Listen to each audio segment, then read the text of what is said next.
نہ تو لال قلعے کا نام لال قلعہ تھا اور نہ ہی اس کا رنگ سرخ تھا جیسا کہ آج ہم دیکھتے ہیں۔ تو پھر لال قلعے کا نام کیا تھا اور اس کا رنگ کیا تھا، جانتے ہیں آئیے آج کی اس ویڈیو میں۔ دریائے جمنا کے کنارے مغلیہ سلطنت کے سنہرے دور کی یادگار ہے۔ اسے 17ویں صدی میں مغل بادشاہ شاہجہاں نے تعمیر کرایا تھا۔ اس کا نام قلعہ مبارک تھا، لیکن مغلوں کے لیے یہ قلعہ مبارک ثابت نہ ہوا۔ لال قلعے کے تعمیری کا آغاز 13 مئی 1638 کو ہوا اور اسے مکمل ہونے میں 9 سال 2 ماہ اور کچھ دن لگے۔ قلعے کی تعمیر میں اس وقت 60 لاکھ روپے لگے تھے۔ 5ویں مغل بادشاہ شاہجہاں سے پہلے دارالحکومت آگرہ ہوا کرتا تھا۔ انہوں نے اپنے دور حکومت میں 10 سال بعد دارالحکومت آگرہ سے دہلی منتقل کرنے کا فیصلہ کیا۔ جب دہلی کو یہ فخر حاصل ہوا تو اسی کے شایان شان عمارت بننا تو لازمی تھا، چنانچہ لال قلعہ بنا۔ لاہور کے معمار اعلیٰ استاد احمد علی لاہوری تاج محل میں اپنا ہنر دکھا چکے تھے اور اپنی تعمیری کام سے انہوں نے پوری دنیا کا دل جیت لیا تھا، اس لیے کہ انہوں نے ایسی خوبصورت عمارت تعمیر کرائی تھی جس کو آج ہم تاج محل کے نام سے جانتے ہیں۔ چنانچہ انہی کو دہلی میں شاہی تعمیرات کی ڈیزائن کا کام سونپا گیا۔ استاد حمید ان کے ساتھی تھے۔ چنانچہ دریا جمنا کے کنارے ایک عمارت تعمیر کی گئی جس کا نام رکھا گیا قلعہ مبارک، یعنی مبارک قلعہ۔ لال قلعہ کچھ ایسا لال بھی نہیں تھا اور نہ ہی اس کا یہ نام تھا۔ سرخ اور سفید رنگ شاہجہاں کو بہت پسند تھا، اسی لیے انہوں نے تاج محل اور لال قلعے میں اسی رنگ کو استعمال کیا۔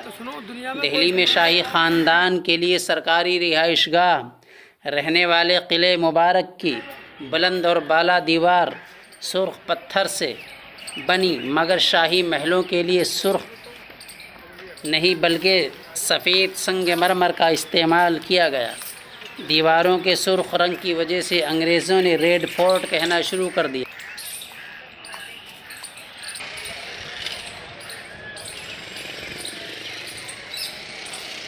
اور مقامی لوگوں نے اس کا ترجمہ کر کے لال قلعہ کہنا شروع کر دیا۔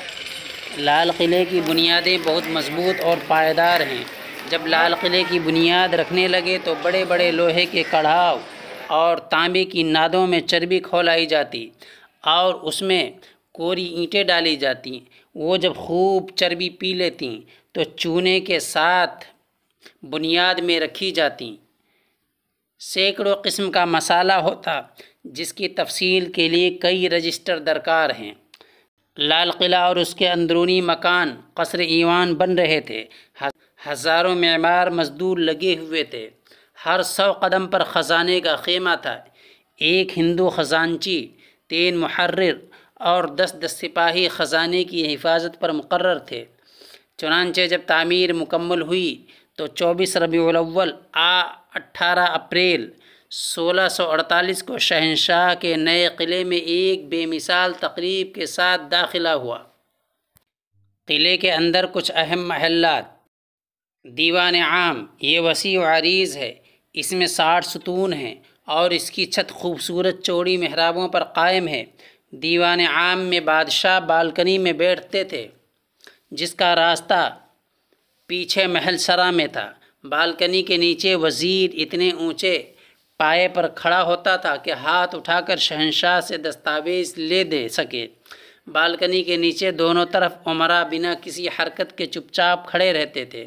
دربار کے ختم ہونے تک حرکت کیے بغیر ایک ہی پوزیشن میں رہتے تھے۔ اس کے علاوہ دیوان خاص محل کا وہ حصہ ہے جس کی شاہانہ شان دیکھنے سے تعلق رکھتی ہے اور دیکھنے والے پر رعب پڑتا ہے۔ وہاں شام کو جلسے ہوتے تھے، شمعیں روشن کی جاتی تھیں، بادشاہ اور درباری اپنے درباری لباس میں شریک ہوتے تھے۔ یہ ہال سنگ مرمر کا بنا ہوا ہے۔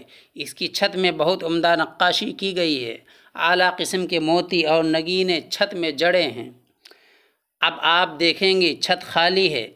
چھت کی رونق ختم ہو چکی ہے کیونکہ انگریز وزراء سونا اور جواہرات اور موتی اور نگینے لوٹ کر لے گئے۔ اس میں لکھا تھا کہ اگر فردوس بر روئے زمین است ہمین است ہمین است ہمین است، یعنی اگر جنت کہیں زمین پر ہے تو یہی ہے یہی ہے یہی ہے۔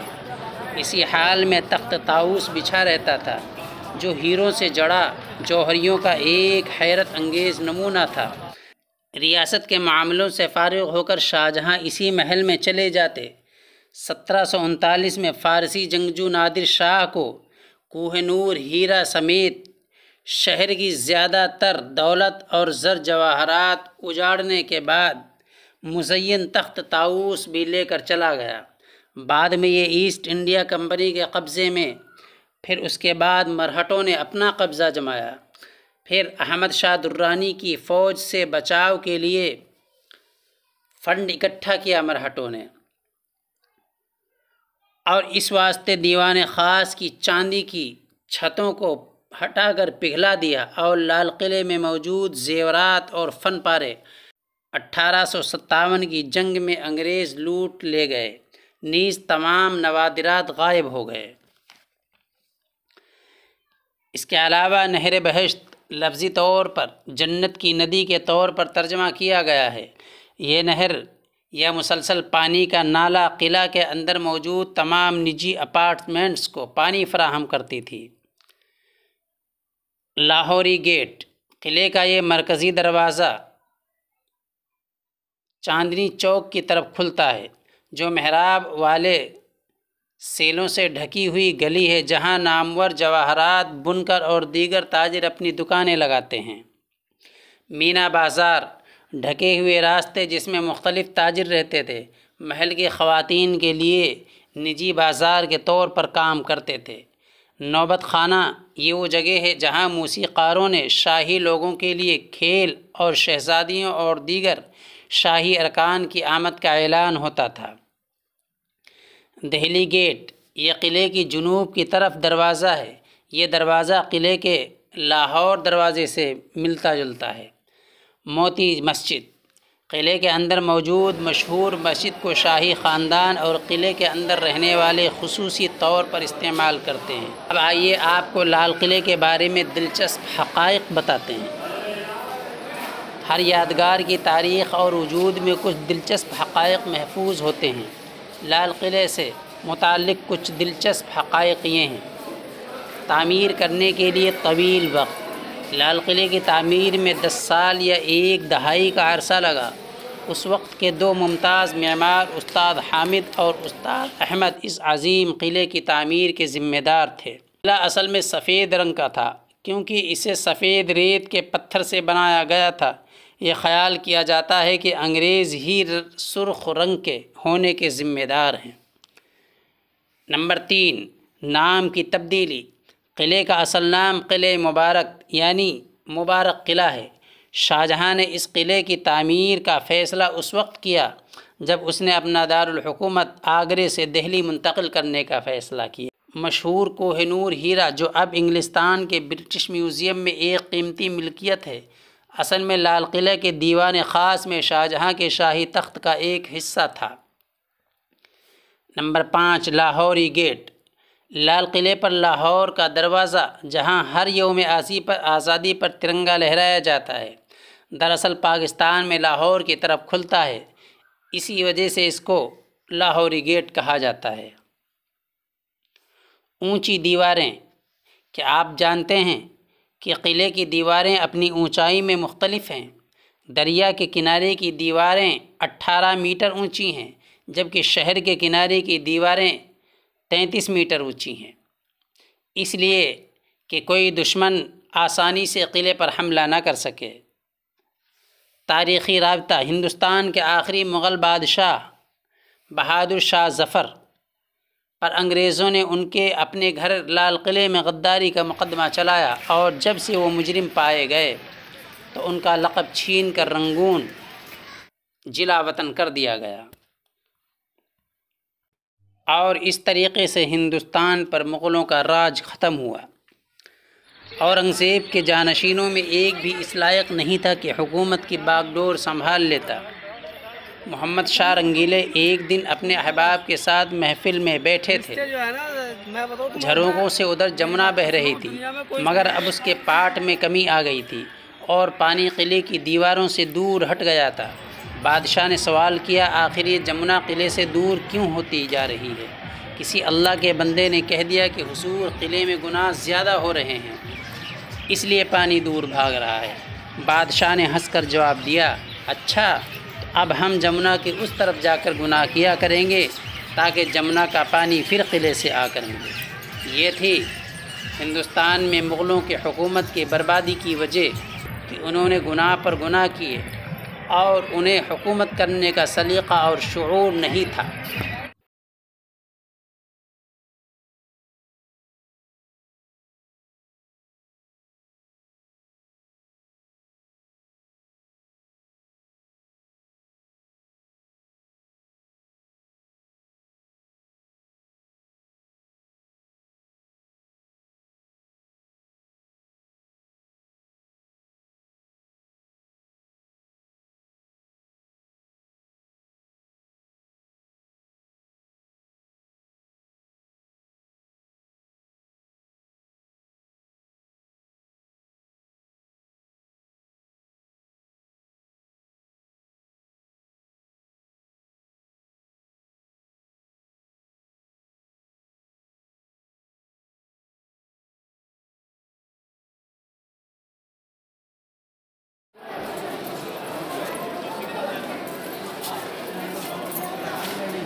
ہاں